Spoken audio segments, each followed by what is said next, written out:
software engineering. So here each of the elements of requirements model, it mainly provides information that is necessary for design. So here if you see this diagram, you can just see the information flow from requirements model to design.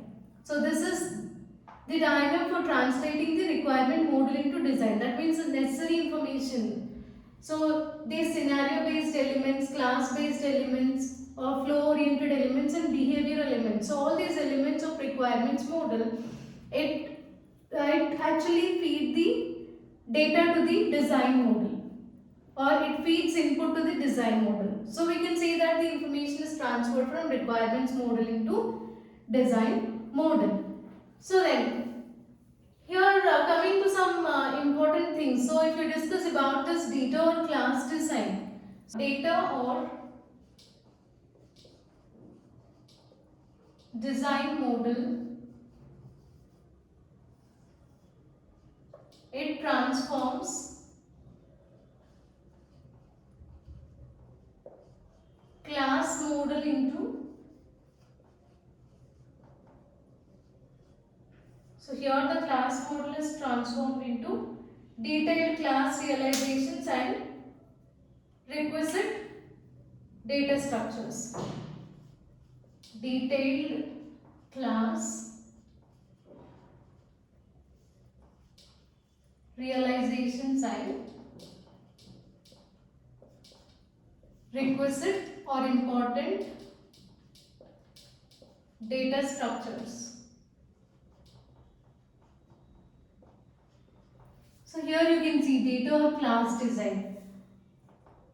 Data or class design, or you can say data or design model. It transforms a class model into detailed class realizations as well as requisite data structures that are required to implement the software. And at the same time, so here are the objects and the objects and relationships. So these objects and relationships, they are defined in the CRC diagram. So here you can see the CRC model. So the objects and relationships, they are defined in this CRC diagram, and detailed data, whereas detailed data content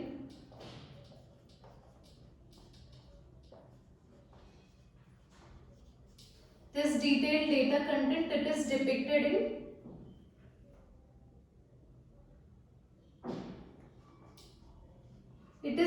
in by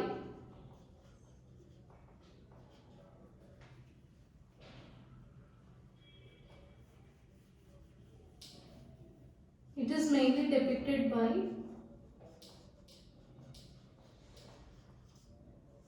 class attributes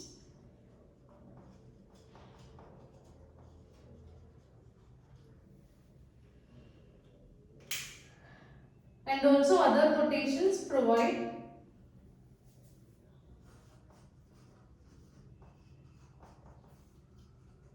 so these other notations, they provide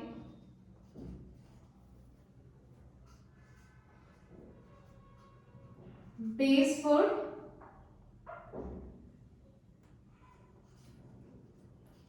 data design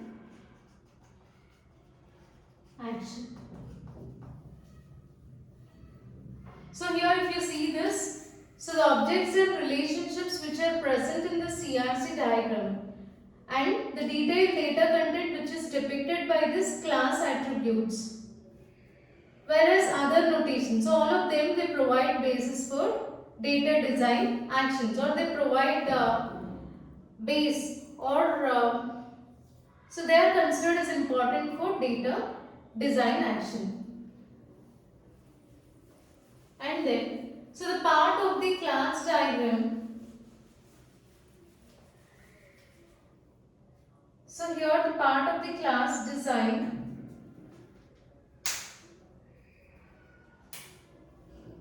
so some part of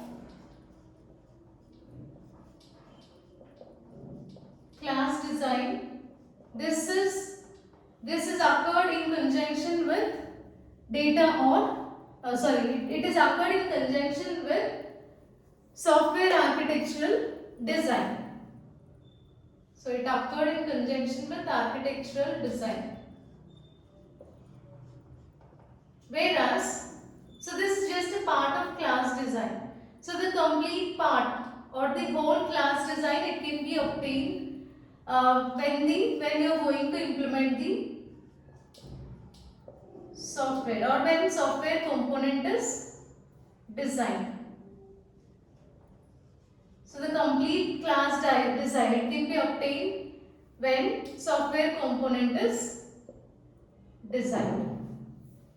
So this is about this data or class design.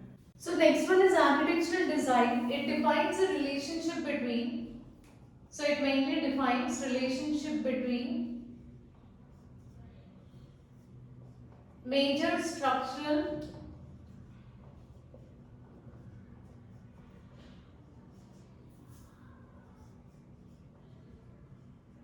elements of software, then architectural styles and architectural patterns. So it shows the relationship between all these things: structural elements, architectural styles and architectural patterns that are used to achieve requirements for the system. And along with this, constraints that affect the way in which constraints that affect the way in which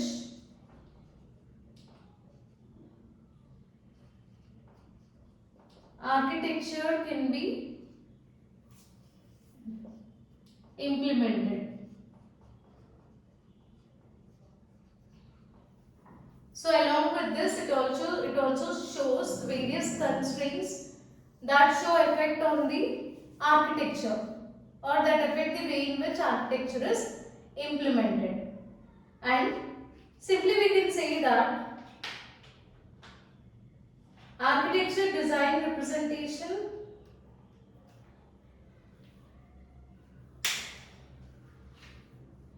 so here architecture design representation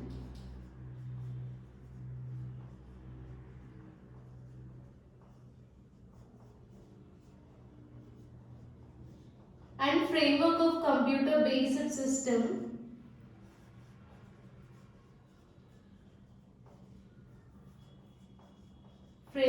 computer based system framework. So both of them,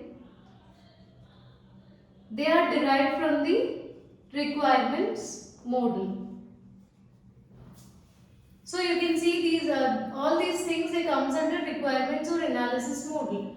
So for architectural design, you can find information flow from flow oriented elements as well as class based elements. That means here these two things, they are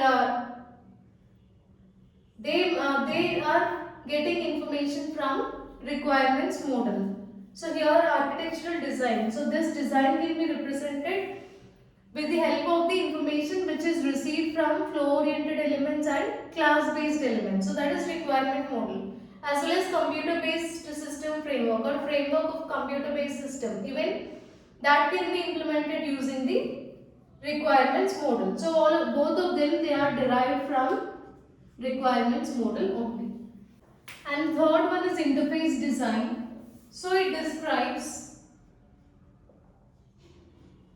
how this software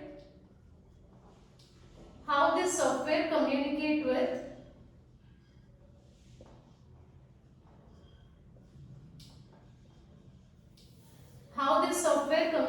with systems, these systems which interoperate with it.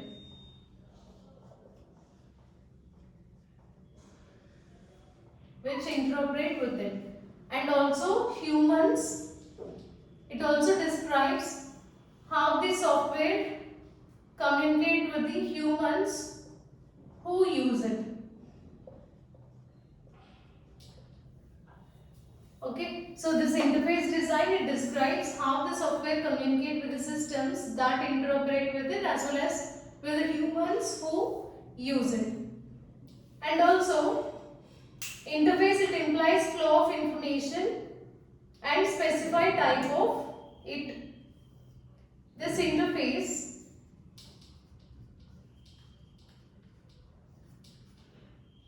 it defines or it implies flow of information as well as specific type of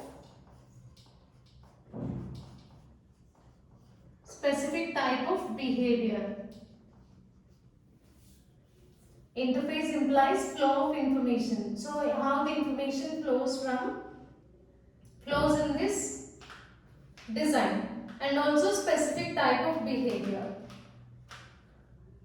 And here usage scenarios and behavioral models. So we'll be using usage scenarios and behavioral models.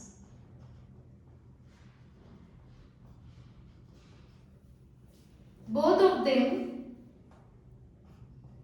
provide information for this interface design.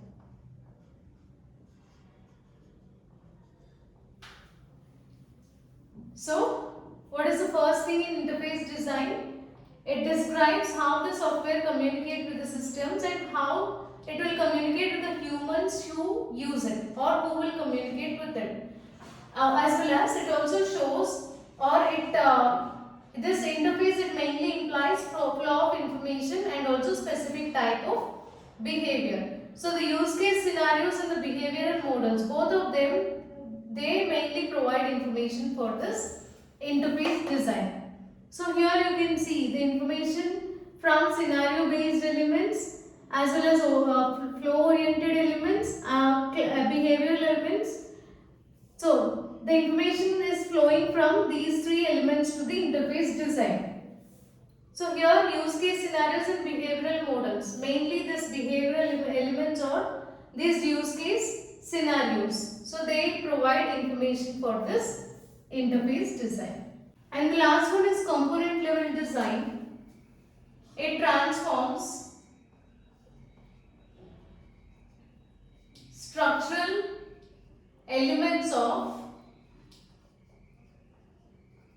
software architecture into, so this will be transformed into software